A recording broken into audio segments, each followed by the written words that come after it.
जय श्री कृष्णा स्टूडेंट। आज की जो वीडियो है वो आपकी प्रपोजिशन की है। फर्स्ट वीडियो बनाई है मैंने प्रपोजिशन की, जिसमें प्रपोजिशन की डेफिनेशन और प्रपोजिशन बताई है, और जो प्रपोजिशन सेकंड पार्ट है वो इसमें मैं बता रही हूँ जो प्रपोजिशन उसमें रह गई थी। तो स्टार्ट करते हैं हम। फ्रॉम जो है वो किसी वस्तु से दूरी बताता है, अलग होना बताता है, और टू निकटता बताता है। For example I went to college from my house, तो वो कॉलेज जा रहा है, वो दूर किससे हो रहा है, घर से दूर हो रहा है, तो फ्रॉम का प्रयोग, फ्रॉम मतलब से होता है। The train started from the station, तो ट्रेन स्टार्ट हो रही है और किसको छोड़ रही है, किससे दूर जा रही है, स्टेशन से। I went to Agra from Bombay, तो मैं आगरा जा रहा हूँ कहाँ से, बॉम्बे से। तो फ्रॉम मतलब जिस स्थान को हम छोड़ते हैं तो फ्रॉम का प्रयोग करते हैं, और जहाँ हम जाते हैं, जहाँ पर हम पहुँचते हैं, उसमें हम टू का प्रयोग करते हैं। तो आपको फ्रॉम और टू दोनों में चेंजेस पता चले होंगे, और फ्रॉम और टू को किस तरह से करना है वो क्लियर होगा। इसके और भी बहुत सारे एग्जाम्पल है, आप आपकी कॉपी में लिख सकते हैं ताकि और अच्छे से रिमेंबर हो जाए। नेक्स्ट है आपका ऑफ। ऑफ मतलब होता है से या का, के, की। तो से फॉर एग्जाम्पल बीमारी से मृत्यु होने पर हम ऑफ का प्रयोग करते हैं। नेक्स्ट का, के, की, तो किस तरह से, दोनों एग्जाम्पल है आपके, देखना। His uncle died of cancer, I have found the book of Ram. तो फर्स्ट वाला तो हिज, उसके अंकल की जो मृत्यु हुई है वो कैंसर से हुई है, तो मैंने आपको बताया बीमारी से मृत्यु होती तो ऑफ का प्रयोग करते हैं। Then I have found the book of Ram, तो मुझे राम की पुस्तक प्राप्त हुई, तो राम की, तो का के की के लिए भी हम ऑफ का प्रयोग करते हैं। नेक्स्ट है आपका ऑफ एंड फ्रॉम। तो ऑफ का प्रयोग और कहाँ होता है वो देखेंगे हम। यदि किसी वस्तु से कोई चीज़ बनाई जाती है तो उस वस्तु के रूप और गुण में वैसे ही दिखता है। मतलब कोई भी चीज़ हम बना रहे किसी भी वस्तु से, तो उसके रूप और गुण में कोई चेंजेस नहीं आता है, तो हम ऑफ का प्रयोग करते हैं। नेक्स्ट है फ्रॉम। यदि हम किसी वस्तु से कोई चीज़ बना रहे हैं और उसके रूप और गुण में परिवर्तन दिखाई देता है, तो हम उसके लिए फ्रॉम का प्रयोग करते हैं। तो ऑफ मतलब कोई भी वस्तु हम बनाते हैं और उस वस्तु के रूप और गुण में कोई चेंजेस नहीं आता है, तो हम ऑफ का प्रयोग करते हैं। देन फ्रॉम, यदि हम किसी वस्तु से कोई चीज़ बनाते हैं और उसके रूप और गुण में परिवर्तन आ जाता है, मतलब वो कुछ अलग ही दिखने लग जाती है, जो जैसी थी वैसी नहीं दिखती है।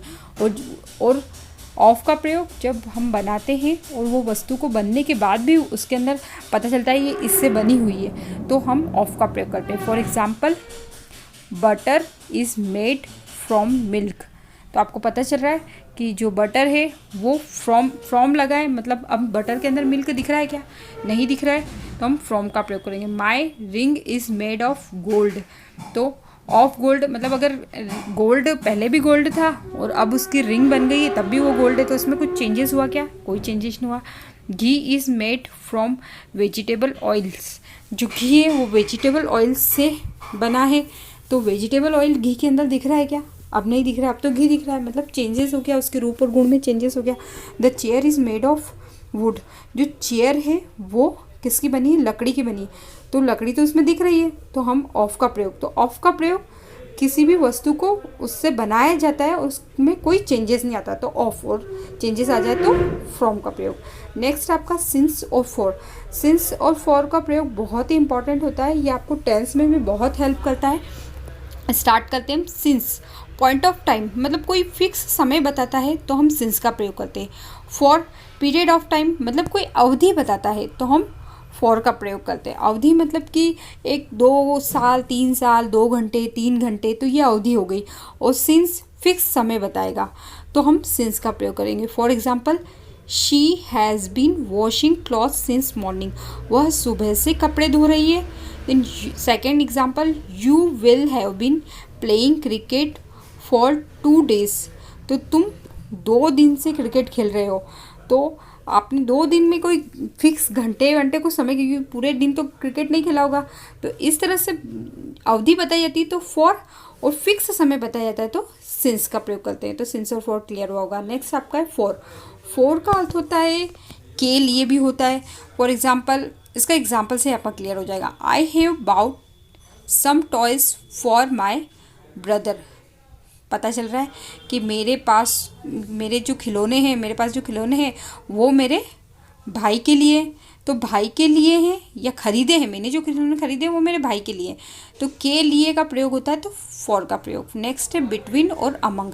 बिटवीन दो के मध्य, अगर दो जनों के मध्य कोई चीज़ हो रही है तो उसमें बिटवीन का प्रयोग, और अमंग दो से अधिक के मध्य कोई चीज़ हो रही है तो अमंग का प्रयोग। बिटवीन मतलब आप जहाँ पे भी बिटवीन देखें ना, वहाँ पर दो जने ही होंगे, या दो वस्तु होगी या दो कुछ भी चीज़ होगी, वो दो होगी। For example, distribute the sweets between Ram and Mohan. तो आपको एग्जाम्पल से पता चला होगा कि जो स्वीट्स है वो बांटनी है किसको, राम और मोहन को। नेक्स्ट है the teacher is standing among the student. जो टीचर है वो स्टूडेंट के सामने। तो स्टूडेंट्स, तो बहुत सारे स्टूडेंट्स हैं, तो यहाँ पे हम किसका प्रयोग करेंगे, अमंग का। तो बिटवीन का प्रयोग जब दो के मध्य कोई भी बात होती है तो बिटवीन, देन दो से अधिक है तो अमंग। तो बिटवीन और अमंग आपका क्लियर होगा। नेक्स्ट आपका है आफ्टर और बिफोर। आफ्टर मतलब बाद में या पीछे, और बिफोर मतलब पहले। तो आफ्टर का देखेंगे पहले, the train arrived at after 6 PM। मतलब जो ट्रेन जो है वो आपकी 10 बजे बाद आएगी। तो बाद वाली चीज़ के लिए हम किसका प्रयोग करते हैं, आफ्टर का। नेक्स्ट है बिफोर मतलब पहले। The guest will arrive before 10 o'clock। जो गेस्ट है वो 10 बजे पहले आएंगे।